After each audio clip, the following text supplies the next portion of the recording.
주님은 나의 도움이십니다. 주나음교회 정찬도 목사입니다. 오늘 우리 메시아를 대망하라.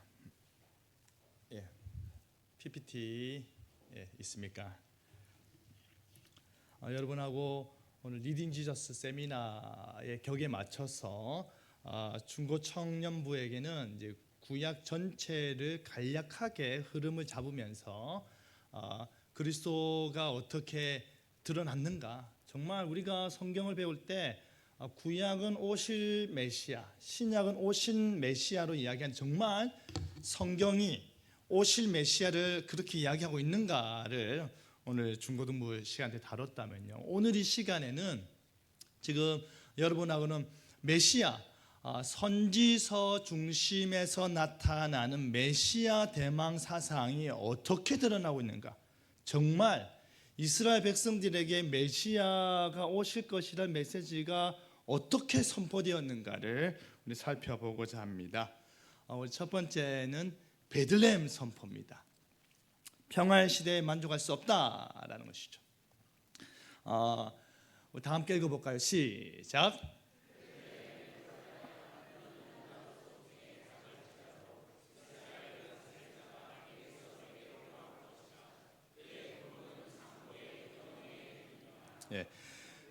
베들레헴이라는 단어 자체가, 지역명 자체가 우리에게는 뭐 빵집 뭐 이렇게만 들릴 수도 있겠지만은, 이 베들레헴이라는 말이 가장 최초로 언급된 그 시기가 언제인지 아십니까? 성경에 베들레헴이 언제 제일 처음 나왔을까요?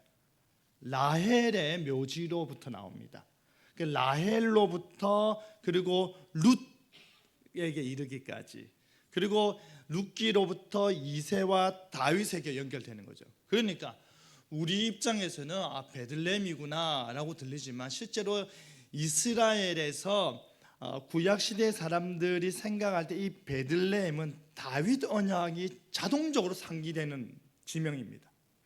맞아, 다윗이 태어난 곳이지, 그 언약의 근거가 되는 곳이지 라는 것이죠.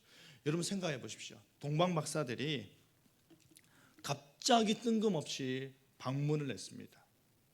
왕이 났다라는 거죠. 왕이 났으니까 당연히 이 동방에서 온 박사들은 어디부터 생각하겠습니까? 왕이 어디에서 납니까? 마국간이라 말씀하지 마시고, 일반적으로 왕이 어디서 납니까? 왕궁에서 나죠. 그러니까 누구부터 찾아갑니까? 왕부터 찾아가는 것입니다. 그게 뜬금없는 이야기죠. 내가 왕을 낳은 적이 없는데 그러니까 왕이 어디서 나느냐라고 할 때 거기에 있던 신하들이 성경을 찾아보니까 어디라고 말했습니까? 베들레헴이라고 이야기했던 것이죠. 그래서 동방 박사들의 방문 당시에 베들레헴이란 대답 자체가 마태복음 2장에 나타나는데, 여러분 이게 재밌는 것이죠. 마태복음은 뭐로부터 시작합니까? 성경이 마태복음은 족보, 왜 족보부터 시작할까요? 여러분이 저도 마찬가지지만 교회를 처음 나오기 시작한 친구들이 성경을 어디서부터 읽어야 됩니까? 라고 묻습니다. 구약부터 읽으라면 좀 힘드니까 신약부터 읽어봐라. 어디서부터 마태복음부터 읽어봐라. 그럼 그 다음 주 와가지고 이렇게, 목사님 뭐 낳고 왜 성경을 계속 낳는 이런 이야기만 합니까? 그렇죠. 왜 족보부터 언급할까요? 마태복음이 족보부터 언급하는 이유, 그 첫 번째 마태복음 1장 1절이 뭡니까? 아브라함과 다윗 자손 예수 그리스도의 계보라. 그러니까 예수님께서 유대의 왕으로 나셨다라는 것을 마태복음의 수신자 누구? 유대인들에게 전면으로 선포하는 것입니다. 마태복음은 유대인들이 독자거든요. 그들에게 내가 지금 메시아를 이야기할 거야. 내가 지금 구약에서 말하고 있는 메시아가 누구인지 말할 거야. 그런데 그 메시아가 아브라함의 후손이야. 근데 그 메시아가 다윗의 후손이야. 누구냐? 유대인이야. 너희들 가운데서 메시아가 났어. 믿을래 안 믿을래? 이 말을 주구장창할 필요가, 그러니까 족보부터 갖다 대는 거죠. 굉장히 파격적이면서도 이 도전적인 말인 것입니다. 그래서 이 베들레헴이라는 말 자체가 다윗 언약 가운데서 왕으로서 나실 그 장소를 이야기를 하는 것이죠. 근데 구체적으로 보면 이렇습니다. 베들레헴 에브라다는 다윗의 후손을 의미하죠. 그리고 이스라엘 다스릴 자, 왕으로서의 메시아를 이야기합니다. 왕으로서의 메시아. 근데 왕으로서의 메시아를 이야기하는데 이 그의 근본이 어디랍니까? 하늘에 있다라는 것이죠. 근데 미가 선지자가 여러분 언제 활동했습니까? 네? 언제 활동했죠? 미가 선지자는 우리가 흔히 이야기해서 이스라엘의 대표적인 선한 왕이 누가 있습니까? 다윗 이후로 히스기야 시대 때입니다. 히스기야는 하나님 앞에 무릎을 꿇고 하나님으로 말미암아 기도의 응답을 받고 기적과 구원을 경험한 왕입니다. 그렇죠? 그래서 이스라엘 가운데서 누가 선한 왕이지? 다윗, 히스기야. 보통 그렇게 우리가 이야기를 합니다. 그런데 그 히스기야 때에 미가 선지자가 뜬금없이 베들레헴을 선포합니다. 뜬금없이 메시아를 이야기합니다. 왜요? 너희들이 바라보는 이 위대한 왕 히스기야조차도 하나님의 관점에서 볼 때 우리의 왕으로는 뭐하다? 부족하다라는 이 말입니다. 우리의 영원한 왕은 다윗의 후손으로 나지만 그의 근본은 어디에 있다? 하늘에 있다. 우리가 교리를 배울 때 제가 너무 좀 홍보는 했습니까? 교리를 배울 때 우리에게 중보자가 필요하다. 왜? 우리는 죄인이니까. 우리 스스로는 하나님께 갈 수 없으니까. 우리 스스로는 우리를 구원하지 못하니까. 그런데 우리의 중보자는 동시에 뭐 해야 됩니까? 참 하나님이심과 동시에 뭐 해야 됩니까? 참 사람이어야 됩니다. 그래서 우리가 사도신경을 고백할 때 성령으로 잉태되어 나옴을 통해서 참 하나님 되심을 증거하고, 그리고 동정녀 마리아에게 나시고를 통해서 참 사람됨을 증거를 합니다. 신앙을 고백하는 것이죠. 근데 이 지금 미가 선지자가 왕으로서 나실 그 다윗의 후손으로서 메시아를 이야기하면서 그가 어디로부터 온다? 하늘로부터 온다라는 메시아 사상을 전면에 선포하는 것입니다. 히스기야 시대 때. 마지막 시드기야 때가 아닙니다. 패망의 시대 때가 아닙니다. 아주 하나님께 칭찬받고 하나님의 구원 역사가 나타나는 그 시기에, 그럼에도 불구하고 우리에게는 왕으로서의 메시아가 필요하다라고 선포하고 있는 것이죠. 그런데 아이러니하게도 동시에 그 히스기야의 만행으로 말미암아 은혜가 패망의 길잡이가 되어버렸습니다. 무슨 말입니까? 우리 앞에 이사야 36장 6절 7절 함께 읽겠습니다. 시작.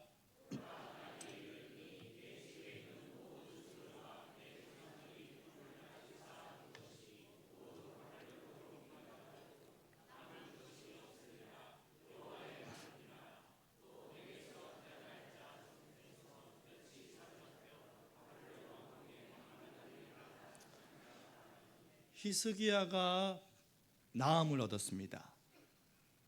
하나님의 은혜였습니다. 그때 바벨론에 사신이 옵니다. 기뻤습니다. 정치적으로 생각할 때, 그가 외교적으로 생각할 때, 이 신흥 강대국인 바벨론하고 잘해놓으면 좋겠구나라고 해서 그가 아마도 모든 것들을 자랑스러움 다 보여준 것 같습니다. 그러고 나서 이사야 선지자가 등장을 합니다. 무엇을 보여주었습니까? 내가 다 보여주었습니다. 그러니까 이사야 선지자가 모든 것들을 바벨론으로 옮긴 바 될 것입니다.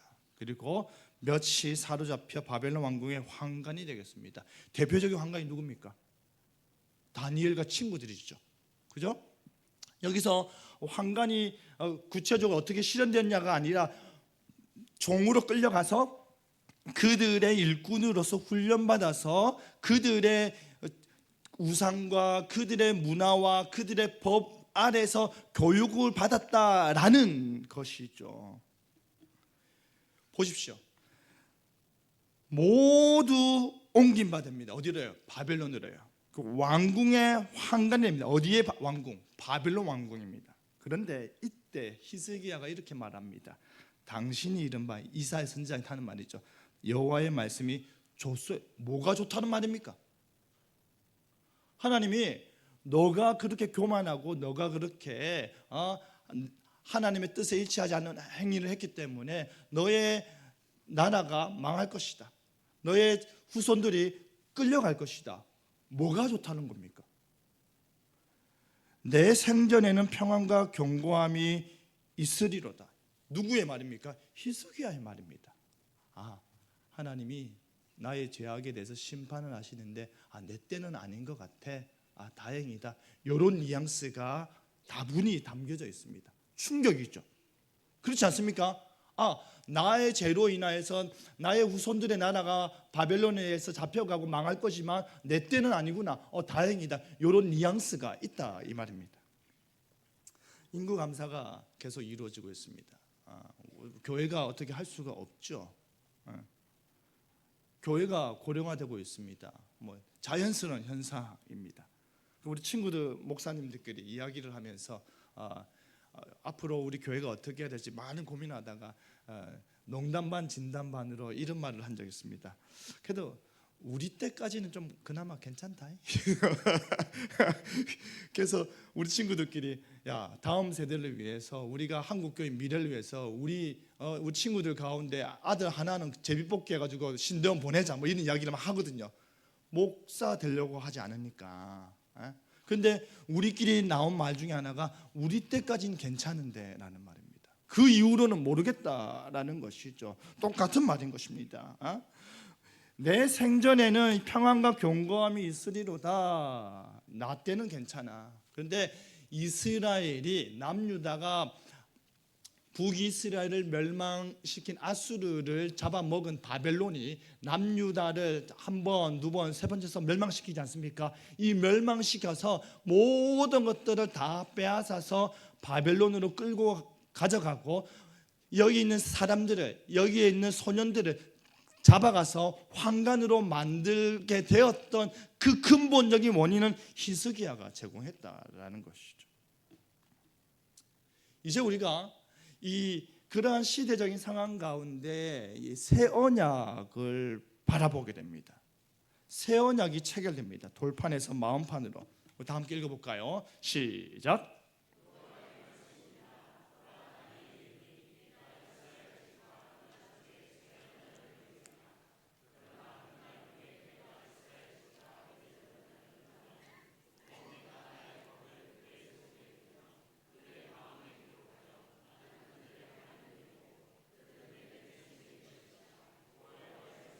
아멘. 이스라엘이 멸망할 것에 대한 예언이 선포되어 있는 곳이 예레미야이죠. 그 후반부에 활동했던 선지자입니다. 근데 그 선지자 예레미야가 새 언약을 맺는다라는 것이 새 언약. 왜 새 언약일까요? 왜 언약이라는 것 자체에 있어서 새로운 언약이 필요했을까요? 우리가 앞서 중고청 그 모임 때 제가 언약 중심의 구약을 간략하게 설명을 했습니다. 짧게 설명드리면 이렇습니다.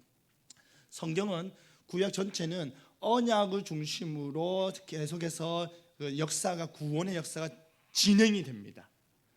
창세기 설명 15절에 원시복음으로 시작하여서 그리고 그 원시복음 여자의 후손을 통하여서 하나님의 구원의 메시아가 약속이 되는데 구체적으로 최초로 하나님께서 부르셔서 그의 민족을 이루겠다라고 약속하신 사람이 아브라함이죠.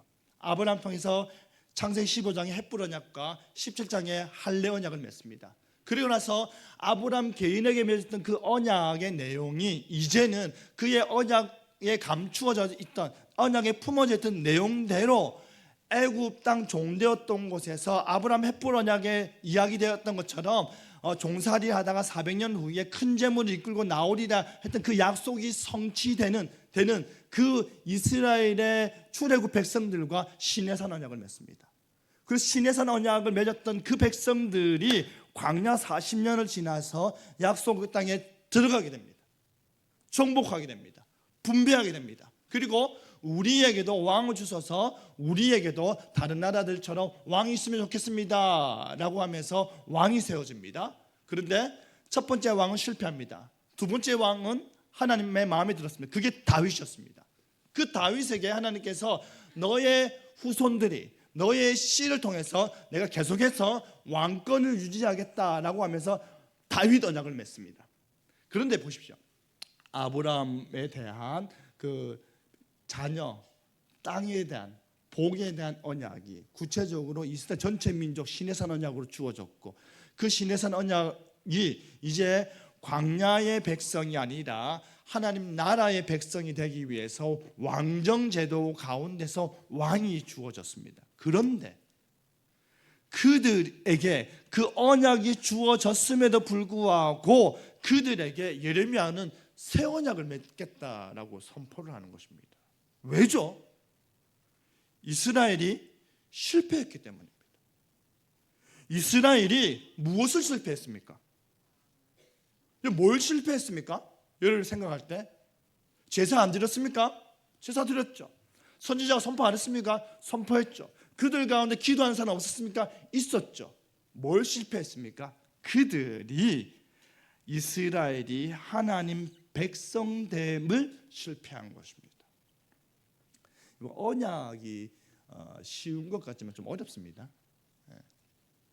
우리가 새 언약은 이제 예레미야를 통하여서 주어지는 그 새 언약, 그 이전의 언약은 옛 언약이라는 거죠. 옛 언약. 근데 이 옛 언약에는 또 행위 언약과 은혜 언약이 있습니다. 그렇죠? 행위 언약은 뭡니까? 선악을 알게 한 나무 열매를 먹으면, 먹지 않으면 살고 먹으면 죽는다. 그게 행위에 근거한 언약. 그 이후로 주어지는 모든 언약은 하나님 편에서 은혜로 주어지는 언약입니다. 이게 은혜 언약입니다. 이게 어려운 개념이죠. 가끔씩 저한테 전화로 신학적인 문제, 성경적 문제를 질문하는 목사님이 계십니다. 제가 아주 존경하는 분인데요. 너무 선하시고 겸손하신 목사님인데 이제 한 번은 이 언약에 대해서 묻는 거죠.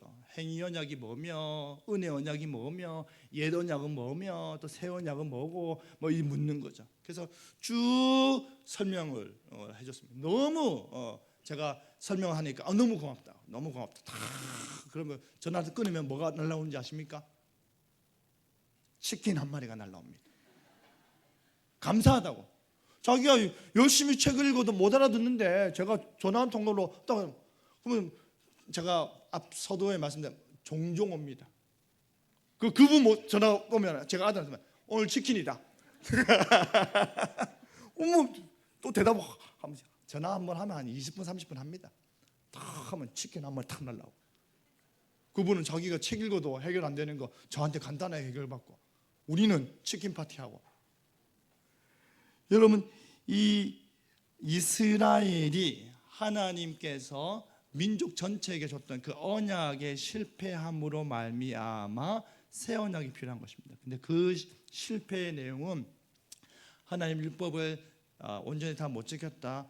하나님의 율법을 온전히 지킬 수 있는 사람은 없지요. 모든 사람이 다 죄를 범하고 우리는 타락된 본성 가운데서 전적으로 타락하여서 날마다 죄를 더할 뿐입니다.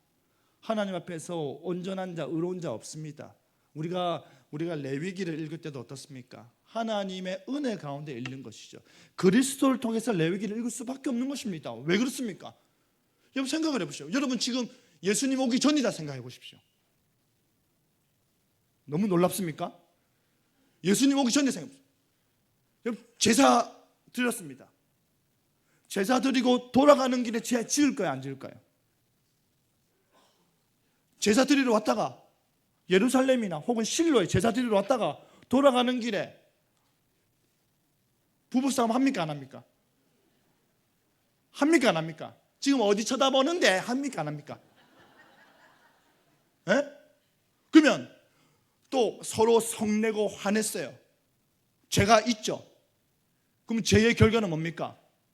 사망이죠. 그럼 그 다음 제사 또 드리러 가야 되잖아. 그러면 매일같이 제사 드리다 보면 어떻게 됩니까? 집이 망해버리는 거죠. 그 가난한 자도 제사 드릴 수 있게 하고 대속죄도 행하게 하고 레위기는 은혜의 장입니다. 하나님께서 우리가 제사를 충분히 드렸기 때문에 용서해 주시는 것이 아니라 우리의 상황과 형편 가운데서도 하나님이 넘치도록 은혜를 베풀어 주시는 것이다 라는 것이죠. 이스라엘 백성들이 언약에 실패한 이유는 율법을 안 지켜서가 아니라 율법 자체가 무엇 때문에 주어진 것입니까? 그들이 우리 후반부에 보시면 나는 그들의 하나님이 되고 그들은 내 백성이 될 것이다. 이게 언약의 핵심입니다. 시내산 언약의 핵심, 전체 언약의 핵심. 나는 그들의 하나님이 되고 그들은 내 백성이 될 것이다. 이스라엘 백성들이 하나님의 언약을 지킴으로 말미암아 언약으로 주어진 그 율법을 지킴으로 말미암아 무엇이 드러나는 것입니까? 하나님의 백성됨이 드러나는 것입니다. 하나님이 우리 하나님입니다가 증거되는 것입니다. 어떻게 해요? 어떻게 증거됩니까? 여러분 10계명의 제1계명이 뭡니까? 예? 뭐라고요? 하나님 사랑하라고요? 10계명의 제1계명이 뭡니까? 근데 그게 그 10계명의 제1계명 이렇게 되면 막 소름이 돋고, 그죠? 충격에 막 뒷골이 싸늘하고 막 그렇죠? 안 그렇습니까? 10계명 제1계명을 보면서 우와, 어떻게 이런 말씀이 여기 선포될 수 있을까? 막 닭살이 돋고 막 옆에 봐라 닭살 돋았다면서 막 서로 막 보여주고 안 합니까? 10계명이 주어진 시기가 언제입니까? 시내산에서입니다. 뭐 직후죠? 출애굽 직후입니다. 출애굽할 때 몇 가지 재앙입니까? 10가지 재앙입니다. 10가지 재앙은 뭡니까? 뭐를 심판하는 겁니까? 애굽의 신들을 심판하는 것입니다. 그럼 10가지 재앙이니까 최소 몇 개가 있었다 이 말입니까? 10개가 있었. 최소 10개가 있었다 이 말입니다. 몇 년 살았습니까? 400년, 430년, 400년 살았습니다. 그러면 400년 동안 살다가 마지막 나오기 전에 최소 10개의 우상을 심판했다는 말은 그들이 그 400년 기간 동안 얼마나 많은 우상과 문화에 젖어 있겠습니까? 그렇죠? 그런데 그렇게 나온 이스라엘 백성들에게 하는 말이 나 외에 다른 신을 만들지 말라는 유일신 사상을 이야기하는 것입니다. 파격적입니다. 너무 놀랍습니다. 이거는 폭탄이 떨어지는 겁니다. 폭탄이 떨어진 거예요. 그 십계명의 말씀을 지킴으로 말미암아 이스라엘 백성들은 하나님이 우리의 하나님 되시고 우리는 하나님의 백성됨을 증거하는 것입니다. 무슨 말입니까? 다른 것들은 다 우상이야. 오직 하나님만이 우리의 신이야 라는 것이죠. 라헬이 이야기했던 것처럼, 라합이 이야기했던 것처럼 당신의 하나님, 상천하지의 여호와 하나님으로 말하면 우리가 뭐가 녹았다? 간담이 녹았다. 그만큼 두렵고 떨리게 하는 그 하나님을 섬기는 것이죠. 그런데 그 하나님을 하나님 되게 하는데 실패한 것입니다. 그 하나님을 하나님 되게 실패하니까 우상도 겸하여 섬기니까 호세아와 같이 타락한 백성들이 계속해서 나오니까 사랑받지 못하니까 백성되지 못하니까 언약에 실패한 것이죠. 그래서 이 새 언약은 결국에 나의 법을 내가 돌판에 새겼는데 돌판이 아니라 이제 어디에다가 내 속의 마음에 새기겠다. 밖에서 안으로의 은혜인 것입니다. 그래서 이 새 언약의 영원하고 참되고 유일한 중보자 되신 참 이스라엘이신 예수 그리스도를 이제 내다보는 것이죠. 새 언약이 왜 필요했느냐? 그들이 내 언약을 깨뜨렸다. 그들이 내 언약을 깨뜨렸다. 하나님이 그들이 하나님 되지 못하는 것이죠. 하나님은 이렇게까지 말씀하셨습니다. 어미가 자녀를 잊을지언정 나는 너희를 잊지 못한다. 그게 하나님의 사랑이었습니다. 그럼에도 불구하고 이스라엘은 하나님을 잊어버렸습니다. 한 번 갖추라고, 두 번 갖추라고, 세 번 갖추라고. 우리 잃어버린 탕자의 비유처럼 그 탕자에서의 핵심은 누굽니까? 아버지가 아들을 여전히 자신의 아들로 받아들이는 그 사랑에 있는 것이죠. 언약을 깨뜨렸다. 그래서 내가 이제는 나의 법을 너의 마음속에 기록하리라. 놀랍게도요, 요 예레미야의 새 언약의 말씀이 어디에 기록된지 아십니까? 히브리서 8장입니다. 다 함께 읽어보겠습니다. 시작.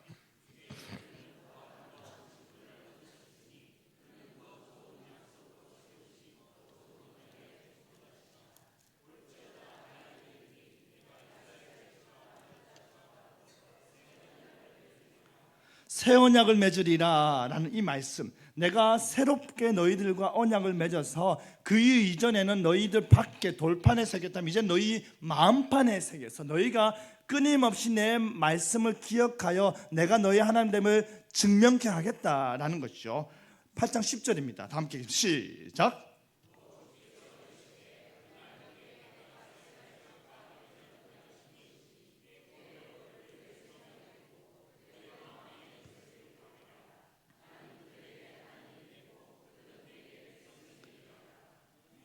하나님이 여러분의 하나님 됨을 믿으시길 바랍니다. 여러분 하나님의 백성 되고자 노력하시길 바랍니다. 이게 언약의 핵심입니다. 그런데요, 그렇기 때문에 룻기에서 이야기하고 있는 룻이 어머니, 시어머니 나오미에게 어머니의 하나님이 나의 하나님이 되고 어머니의 백성이 나의 백성이 되겠습니다가 지금 이 언약의 핵심 내용과 딱 맞아 떨어지는 것입니다. 신앙 고백인 것이죠. 하나님이 나의 하나님 되게끔 하는 것. 하나님, 사람들이 나를 통해서 하나님을 보게 하는 것. 하나님이 나로 말미암아 드러나는 것, 영광 받는 것. 이게 우리 삶의 목적이 되어야 하는 것입니다. 그 다음 이제 에스겔 환상 보겠습니다. 이제 영광이 떠나가는 것입니다. 성소에서 이스라엘이 패역하죠. 성소에서 성전문으로, 그리고 성전 동문에서 동쪽 산으로, 그리고 완전히 떠나버려. 왜 떠납니까? 하나님의 영광이, 하나님이 계셔야 하는 곳입니다. 그죠? 하나님이 계셔야 하는 곳인데 하나님이 떠납니다. 왜 떠납니까? 우상 숭배하고 성전 모독하고 언약을 배반하고 그 모든 것들이 폭로되기 때문입니다. 하나님의 임재가 더 이상 더럽혀진 성전에 머물 수 없기 때문입니다. 여러분, 제가 목사님들하고 한 모임을 갔는데요. 이제 그 목사님들이 이제 모임을 하다 보니까 전화가 막 오지 않습니까? 제 전화가 오니까 뭐 친구 목사님들 뭐 하는데 저는 저 아내 이름을 그냥 아내 누구 이렇게 해놨습니다. 하트도 없고, 그렇게 해놨어요. 근데 이제 뭐 다른 친구 목사님이 뭐 딱 오는데 내 반쪽 뭐 이렇게 해놨더라고요. 그 뭐 이렇게 폰 이렇게 보통 가면 우리 어떻게 카페에 보면은 테이블에 이렇게 올려놓고 있잖아요. 띵한데 내 반쪽 뭐 이렇게 하트만 한 10개 있더라고 막. 막 있어. 막 이렇게 하다가 앞에 계신 점잖은 한 이제 저보다 한 연배가 한 10살 정도 더 많으시죠. 그 목사님이 아주 흐뭇하게 쳐다보고 계시길래 물어봤어요. 목사님은 사모님을 뭐라고 저장해놨습니까? 했어요. 저는 뭐 제 아내, 여러분 뭐라고 저장해놨습니까? 뭐라 해놓습니까? 여편님 이런 거 아니죠? 뭐라 저장해놨습니까? 그 목사님이 내 인생의 로또 해놨더라고요. 와, 목사님 너무 멋집니다 하니까 안 맞는다. 안 맞아. 내 인생의 로또. 우리 사모님하고 자기하고 안 맞다 이거예요. 실제로 이스라엘에게 그들의 전체 생애와 모든 역사 가운데 로또인 하나님을 그들은 붙들어야 되는데 이스라엘은 어떻게 한 겁니까? 끊임없이 그것을 휴지 쪼가리 치면서 던져버리는 것입니다. 구겨진 상태에서 던져버렸습니다. 하나님은 그 구겨진 상태에서 다시 그 구겨진 언약의 종이를 다시 펴서 선지자를 통해서 다시 가져오셨습니다. 근데 이스라엘은 거기다가 다시 구겨서 더 멀리 던져버렸습니다. 그거를 한 번, 두 번, 세 번 반복했습니다. 하나님께서 주변 나라들을 치셨습니다. 주변 나라를 치면서 그들의 나라가 죄로 말미암아 어떻게 심판당하는지 보여주셨습니다. 이스라엘이 깨닫지 못했습니다. 북이스라엘 멸망했습니다.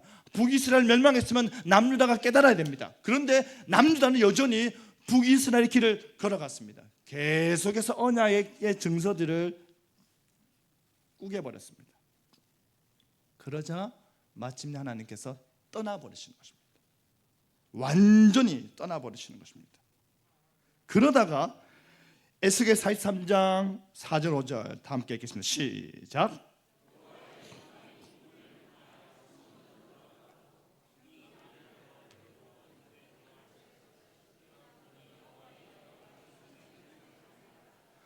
떠나갔던 영광이 다시금 돌아오는 것입니다. 하나님의 영광이 하나님 스스로가 도저히 견딜 수가 없어서 떠나셨다가 하나님께서 다시금 돌아오시는 것입니다. 하나님께서 그 성전에 가득 임재하시는 것입니다. 여러분, 인간 스스로는 하나님께 나아갈 수 없기 때문에 보라, 처녀가 잉태하여 아들을 낳을 것인데 그 이름을 뭐하라? 임마누엘이라. 이사야의 말씀이죠. 그것이 예수님에게 그대로 적용이 되었습니다. 영광 그 자체신 하나님께서 이 땅 가운데 임재하신 것입니다. 임마누엘의 은혜를 아시기를 바랍니다.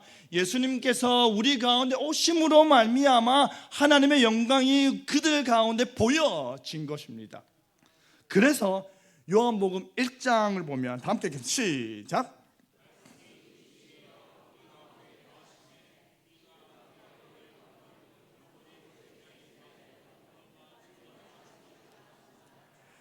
말씀이 육신이 되어 요한복음에서 말하는 그 창조의 사역을 감당하신 그 예수님께서, 성자 예수님께서 육신 사람이 되었는데 그 사람이 되신 예수님께서 저 하늘 위에 있는 것이 아니라 신의 산 꼭대기에 있는 것이 아니라 성전에 있는 구별된 장소에 있는 것이 아니라 우리 가운데 거하셨는데 그 우리 가운데 거했다는 그 표현 자체가 하나님께서 광야에서 성막을 치듯이 장막을 치는 것처럼 우리 가운데 있고 그 영광을 받는데 누구의 영광이라? 아버지의 유일한 아들이신 영광이고 은혜와 진리가 충만하더라. 예수 그리스도께서 참 성전으로서 이 땅 가운데 오신 것입니다. 예수 그리스도께서 참 하나님의 영광으로 이 땅 가운데 오신 것입니다. 에스겔 선지자를 통하여서 하나님의 영광이 떠나갔다가 다시 돌아올 것이다의 말씀이 좁은 의미로, 짧은 의미로 예수 그리스도의 오심을 통하여 하나님의 영광이 다시 임마누엘의 복으로 임하는 것을 보여주는 것이죠. 요한계시록 21장 보겠습니다. 다 함께 읽겠습니다. 시작.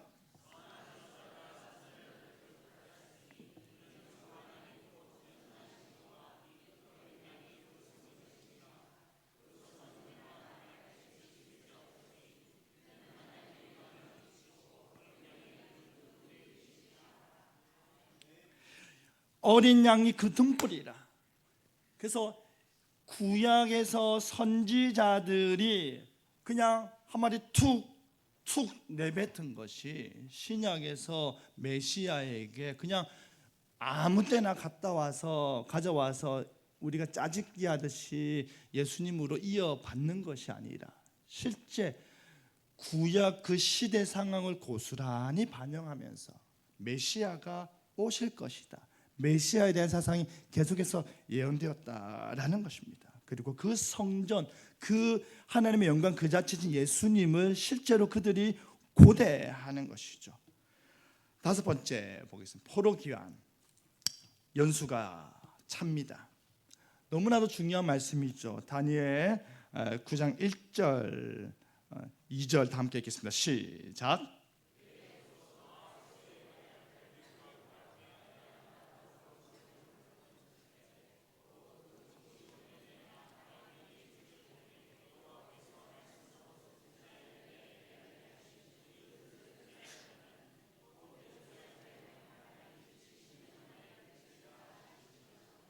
아멘. 여러분, 이스라엘이 남유다가 완전히 패망하기 전에 예레미야를 통하여서 70년 뒤에 회복될 것이 명령됩니다. 그죠?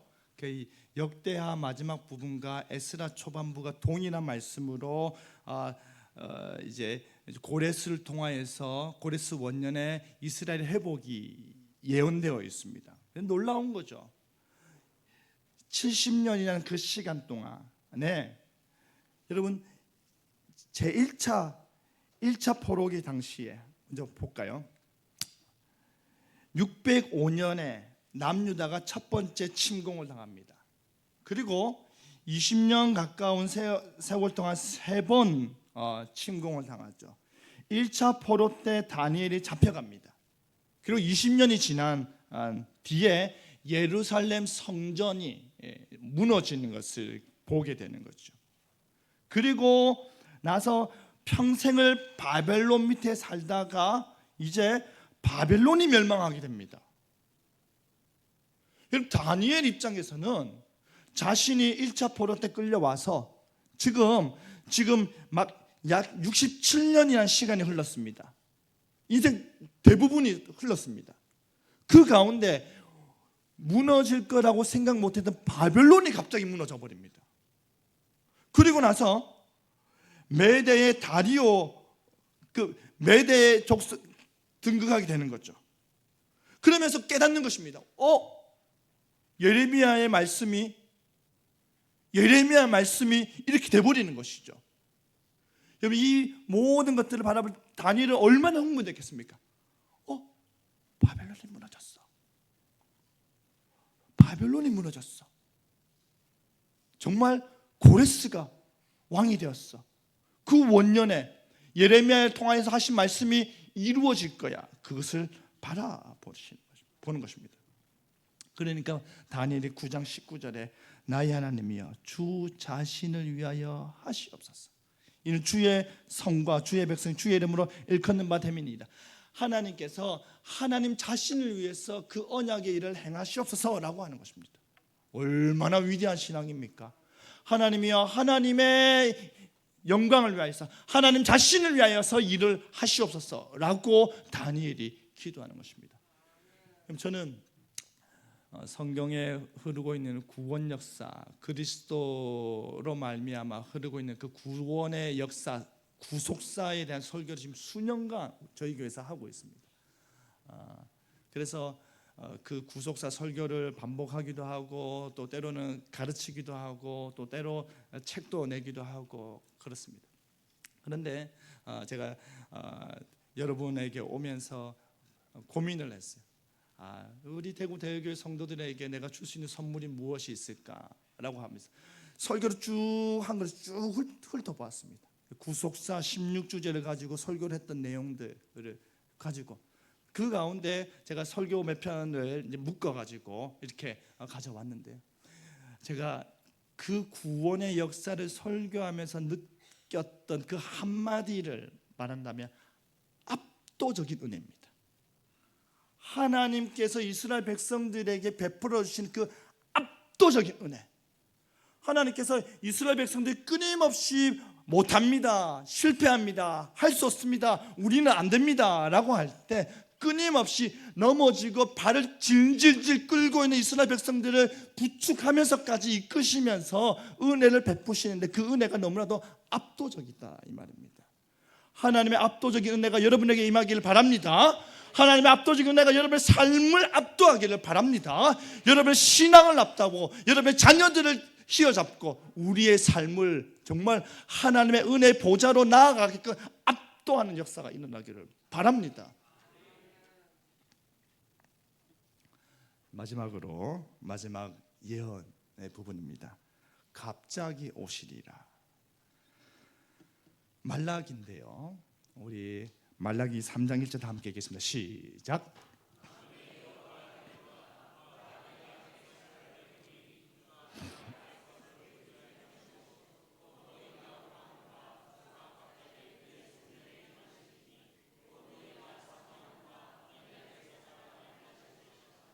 언약의 사자가 임할 것이다.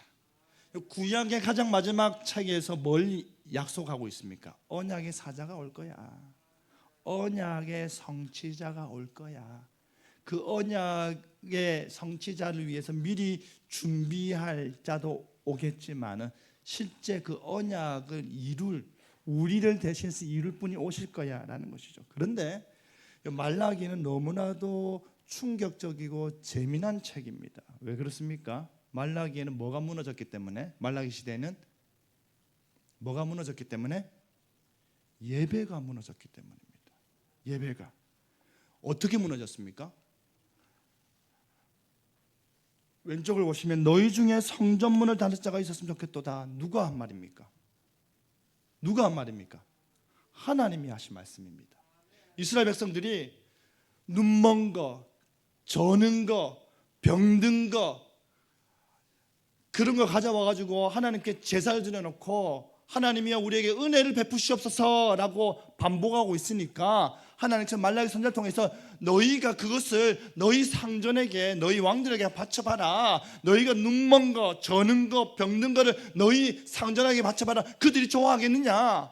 그래놓고 너희가 그것을 나에게 제사 예배의 자리로 가지고 와서 그거를 바치면서 귀한 거는 너희가 취하고 병든 거 버릴 거를 나에게 바치면서 은혜를 베푸시옵소서, 은혜를 베푸시옵소서, 우리가 주님을 사랑하나이다 라고 말하니 그게 옳으냐? 그래서 너희 중에 누군가가 성전문을 닫을 자가 있었으면 좋겠다. 뭘 못하게 하는 겁니까? 제사를 못하게 하는 겁니다. 더 이상 그 거짓된 제사, 그 부정한 제사, 모든 옳지 못한 그 예배를 그만두게 하면 좋겠다. 누군가가 나와가지고 비느하스처럼 창을 던진 것처럼 누군가가 나와가지고 그 성전문을 막았으면, 닫았으면 좋겠다라는 거죠. 그 말씀이 선포된 이후에 언약의 사자를 말하는 거죠. 그리고 나서 예수님께서 오셨습니다. 그 참 성전에서 예수님께서 예루살렘에 들어가셔서 뭐라고 말합니까? 강도의 굴을로 만든 그 상태를 보고 뭐라고 말합니까? 너희가 이 성전을 헐라, 내가 사흘 동안 일으키리라. 그들이 말라기 시대와 다를 바 없는 성전의 모습을 그대로 간직하고 있는 것을 보고 예수님께서 거룩한 분노를 발하셔서 그걸 다 뒤집어 엎으시면서 성전을 성전되게 하시는 것이죠. 참 성전이신 예수님께서 자신의 몸을 가리켜서 하신 말씀을 그들은 깨닫지 못하지만 예수님께서 그 말씀을 어떻게 합니까? 실제 이루실 것 아닙니까? 십자가에서 이룰 거 아닙니까? 너희들은 내 말을 못 알아듣지만 나는 이 말씀을 나의 십자가에서 이룰 것이다 말씀하시는 장면입니다. 이 성전에서의 청결 사건은 말라기의 내용을 통해서 언약의 사자로서 우리가 읽어야 되는 것이죠. 우리의 예배가 예수님으로 말미암아 회복되었음을 믿으시길 바랍니다. 우리가 지금 이렇게 예배할 수 있는 것도 예수님 때문임을 믿으시길 바랍니다. 하나님의 유일한 아들, 중보자 되신 예수 그리스도로 말미암아 우리가 왕같은 제사장이 되어서 하나님 앞에 직접적으로 나아갈 수 있는 이유가 생긴 것이죠. 이제 미가, 베들레헴, 예레미야, 세언야, 에스겔의 하나님의 영광, 다니엘이 하나님을 위하여 기름 물 빠는 자를 우리에게 보내소서, 그 말라기에서의 그 성전, 이 모든 것들이 결국에 무엇을 말합니까? 그리스도를 보여주는 것입니다. 오직 그리스도를 외치며 살아가시길 바랍니다. 성경을 통하여서 그리스도를 발견하시길 바랍니다. 성경을 통해서 그리스도의 은혜로 이끌림 받으시기를 바랍니다. 하나님의 압도적인 은혜가 여러분의 삶에 가득하길 바랍니다. 그리스도를 통하여서, 그 십자가를 통하여서 하나님의 그 압도적인 은혜가 우리에게 이미 주어졌습니다. 우리는 그것을 받아 누리며 되는 것입니다. 이것이 복음이고 이것이 성경이 말하고 있는 하나님의 진리이고 이것이 바로 성경을 통해서 우리가 그리스도를 발견해야 되는 이유인 것입니다. 끊임없이 예수님으로 말미암아 살아나시고 예수님으로 말미암아 기뻐하시고 하나님을 더욱더 좋아하시는 저와 여러분 되기를 간절히 바랍니다. 아멘. 기도하겠습니다.